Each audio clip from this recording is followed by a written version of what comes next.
Nice launch trajectory and countdown net. Pad is clear. 10, 9, 8. Launch auto sequence has started.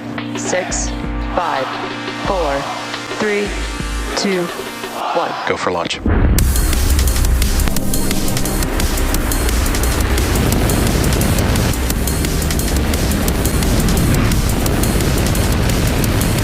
Vehicle is supersonic. Stage separation confirmed. Dragon separation confirmed.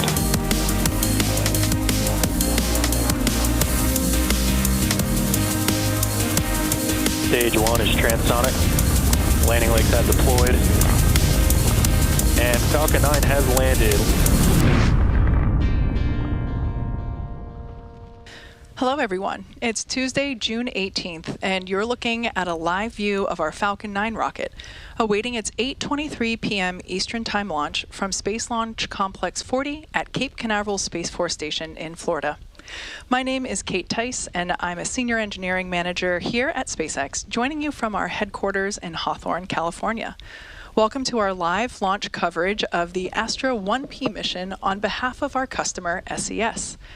Today's launch marks SpaceX's 61st mission of 2024, the 345th overall Falcon 9 mission to date. As some of you may recall, SES was one of SpaceX's earliest launch customers and has been a key partner for us over the years.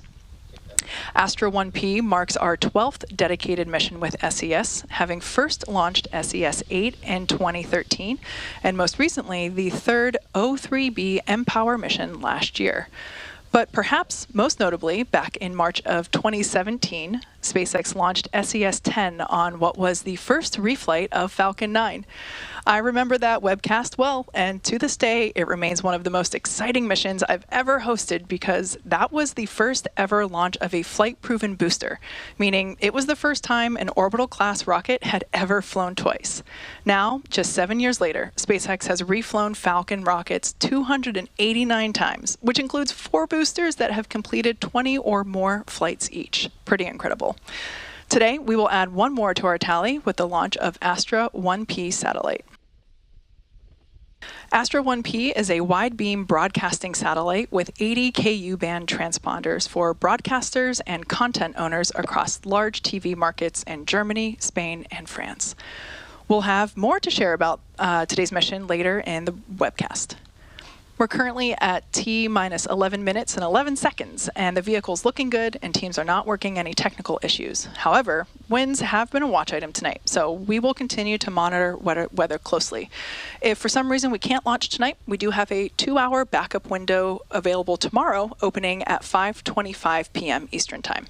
But for now, let's learn a little bit more about the Falcon 9 supporting today's flight. Falcon 9 is a 2-stage rocket that is designed and manufactured by SpaceX for the reliable and safe transport of people and payloads into Earth orbit and beyond. It is the most flown U.S. launch vehicle ever, and currently it's the only orbital-class rocket capable of reflight. The entire vehicle stands 229 feet tall, or about the height of a 21-story building. The bottom 2/3 of the vehicle is the first stage, also referred to as the booster. Not only is the first stage the largest part of the rocket, but it's also the portion of the rocket that we attempt to land for future reuses.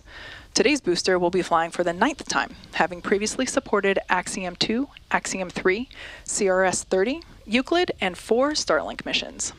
At liftoff, Falcon 9's first stage accelerates through the Earth's atmosphere and into space using 9 Merlin 1D engines. Together, these Merlin 1D engines, or M1Ds, deliver 1.7 million pounds of thrust. Upon separating from the second stage at about 2.5 minutes into flight, it'll return to Earth using a combination of those M1Ds and 4 titanium grid fins located near the top of the booster, which will guide the booster during its re-entry and landing.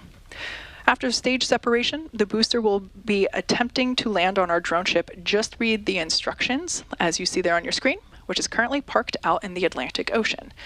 Landing a booster is a bit like flying a pencil over the Empire State Building and trying to land it on a shoebox on the other side. Oh, in the middle of a windstorm. Meanwhile, Stage 2 will continue to its target altitude, where it will deploy today's payload, the Astra-1P satellite. The second stage sits above the first stage and has a single Merlin vacuum, or MVAC engine, that ignites after the first stage separates.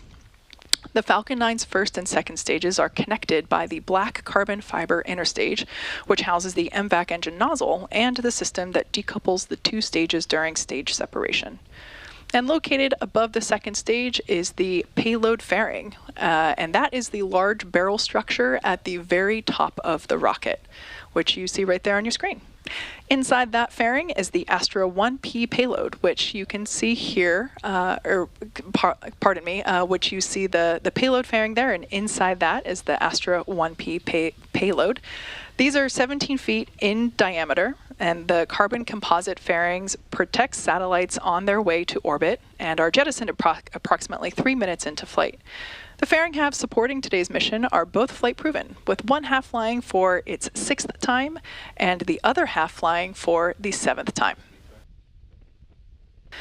After separation from the second stage, both fairing halves will return to Earth and will be recovered by our recovery team on board our recovery vessel, Bob.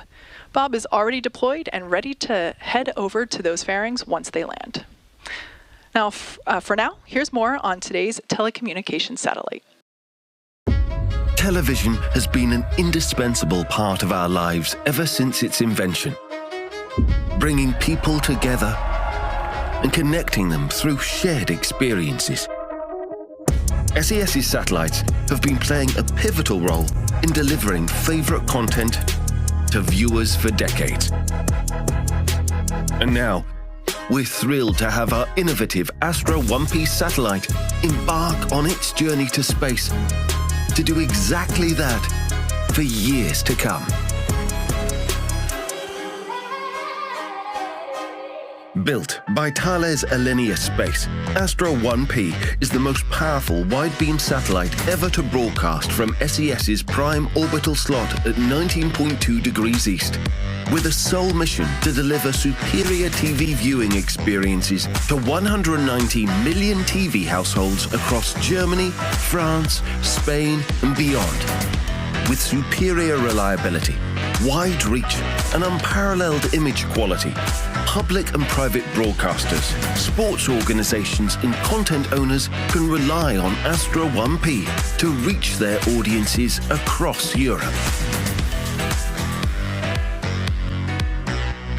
I'm super excited that you joined us for this launch of Astra-1P. Astra-1P will replace 4 existing satellites and seamlessly take over their mission of delivering prime content to 119 million TV households across Europe. That is more than 300 million people. This satellite will serve some of our largest media customers like Sky, Canal+, Telefonica, and RTL to deliver the valued, high-quality content to their customers. And it will also address the growing demand of sports and events, so that customers like NFL and various football leagues can easily distribute their content across Europe. And of course, Astra-1P will also ensure the delivery of high-definition content directly to our subscribers of HD Plus Business, which is the high-definition satellite TV platform in Germany. Let's go ahead and see this launch.